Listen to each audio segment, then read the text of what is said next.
The day an elder learned it was okay to learn from the young. The story began in a small hill village near Savatthi. Looking over the fields, Mahananda had spent his whole life as the elder, who knew how to farm, trade, and solve problems. People would say, if something happens, go and ask Mahananda. But one year the fields began to look different under younger hands. Young farmers brought new seeds and new ways of guiding water through the land. They spoke of things they had seen and heard in distant towns. Watching from a distance, Mahananda thought, now they know more than I do. His heart quietly wished to learn, but another voice rose up inside. Am I now to learn from children? Must I, who always taught, sit down and say I do not know? One day he walked to the hillside where the Buddha was staying. The Buddha listened as he confessed his shame and pride. I want to learn from them. But a part of me keeps saying, I am too old to ask, he said. The Buddha pointed to a tall tree, and the small sprouts growing at its roots.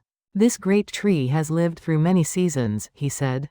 Its roots are deep and its trunk is strong, and many rest in its shade. But when spring comes, who feels the change of wind and warmth first? It is the small sprouts that break the soil and meet the new air. Even a great tree listens to the news of the seasons, carried by its sprouts. The Buddha looked kindly at Mahananda. You are like the great tree, and the young are like fresh sprouts. You gave them roots, and now they touch winds you have not yet felt. Being older does not mean you must always stand above. It can also mean knowing when to bend your ear and learn. Later, back in the village, Mahananda walked to the young farmers at the field. With a slow breath he said, I do not know these new seeds and water paths.